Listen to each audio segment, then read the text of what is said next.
Chapter 63. Peter calls for help. The online forum had started to gain some traction with users who had fought against Quinn. They started to post comments just below about the video. "Yeah, I fought against him too and he used those red lines on me. I lost in an instant. Is there really an ability like that in the game?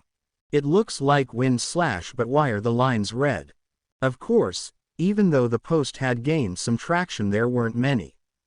After all, things like this were posted on a daily occurrence, and usually, it was from some people who couldn't accept a loss, thinking the other person must be hacking. But those who did watch the video started to ping the creators asking if what was seen in the video was real.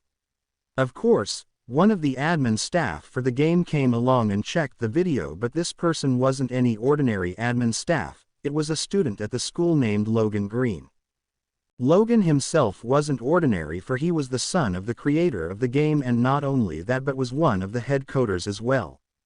He often visited the forum to check for bugs, and if there were any, he would try to fix them while still attending school. Then suddenly late at night that day he noticed that post had started to gain traction. Usually, he wouldn't have bothered with these things, but the staff were getting tagged in the post more than usual. After watching the video, suddenly his attention had been caught. Logan immediately could tell that the video was real. He searched up the 2 user IDs that were in the game and then decided to look at the match information. After searching them up, he noticed that the player that was being questioned in the video had selected no ability. No, it couldn't be. Did he really manage to hack the system? Logan then began to dig in deep into the match and checked everything about it. He checked the log of the game and everything that had been written down as the match went on, but there wasn't a single thing he could find that was wrong. Logan actually felt relieved. The game so far had been successful not only because of how it was able to accurately replicate abilities, but also because the game had yet to be hacked. After finding out this information, Logan had no choice but to think it had something to do with his ability. Although Original's abilities weren't able to be copied into the game, this was the only answer he could think of. But one question remained, and that was just who was the user behind ID Blood Eveleveler. It was company policy to not keep records of any of the users in the game. The data was scrambled so not even he could get access to it. But that wouldn't stop Logan. The next day combat classes had resumed back to normal. Layla the other day had gone to register the team with Dell, and even he was surprised at who was written on the list. The group became the talk of the class. After all, they were the only ones with such a huge difference in power levels between the team. Something that hadn't happened in the school before. In the combat class, the group were told to continue training independently, and if they wished to spar with a partner they could politely ask. Leo would go around giving tips to the students when he could. In the afternoon, after classes were done, Quinn would head the VR room to continue his daily routine. He continued facing low-level ones and used the second half to train. 275 out of 800. But the more people Quinn played against, the more traction the original forum post was getting, and all of this was unknown to Quinn. He didn't even know there was an online forum for the game.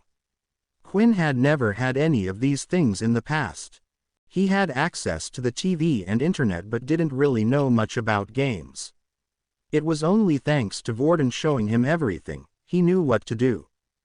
Another day had passed and Quinn repeated the process. 440 out of 800. Not only was Quinn quickly gaining EXP, but he also felt like he was getting a hang of his abilities more.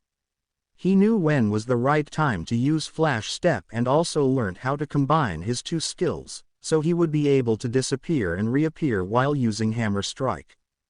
In 2 days, Quinn felt like he would be ready.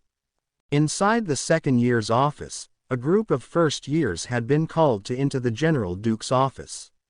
Standing at the front of the first years was Earl, the same boy who had recently been hanging around with Peter as well as the one who had broken his fingers. "I have made sure that the room will be empty for you tomorrow. Make sure you do as I asked. I need you to get rid of them." Duke said. Yes, sir. We promise. Good, Duke replied as he threw over a couple of beast crystals as well as a skill book. You should be able to progress to level 4 with that skill. Carry on working hard and there will be more. ****. The next day after combat classes had ended, Peter had messaged for Vorden and Quinn to come to the training room on the east side. This room was usually off limits to students since it was also used as a room to store portals. But after reading the contents of the message, both Quinn and Vorden had rushed offer. The message simply said that Peter needed their help. While heading over to the room, Vorden and Quinn had bumped into each other. Did you get Peter's message? Quinn asked. Yeah, that's why I'm here. I knew those friends of his were bad news. Vorden said. Quinn, you stay behind. I can deal with this myself. No way.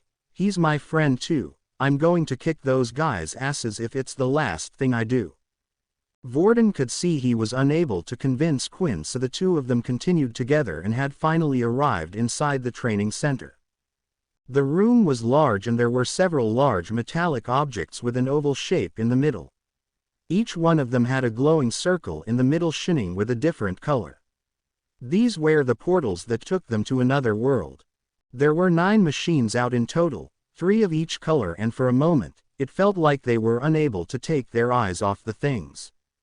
When they had entered the room, they could see that Peter was lying on the ground badly hurt. He laid on the ground just in front of one of the teleporters and it looked like he couldn't move. Quinn and Vorden looked around the room, but were unable to notice anyone. They both then rushed over to his side. He had bruise marks all over him and he scuffed up pretty bad with scratches all over. What happened to you? Was it those first-year students? Vorden shouted. Yeah, they got me pretty bad. They went out just a moment ago. I don't think they're going to come back. All right, let us pick you up, Vorden said as he lifted Peter's hand over his shoulder. As the two of them picked up Peter, Quinn had a strange feeling. As he looked at Peter closer, he noticed that even though his clothes were badly torn, he didn't look to be in such bad a shape that he shouldn't have been able to walk. Even the bruises didn't look normal, almost as if they were drawn on. See, inspect. Peter Chuck. HP 8 out of 8. Vorden let go of him. It's a trap, Quinn shouted. But before Vorden could even realize what was happening, Peter had broken free and immediately pushed Quinn as hard as he could. The push wasn't strong and it didn't hurt Quinn, but it didn't need to be, because that wasn't Peter's aim. That one little push had managed to push Quinn just far enough back to the point where he had entered the portal. What have you done? Vorden shouted. The color of the portal was red.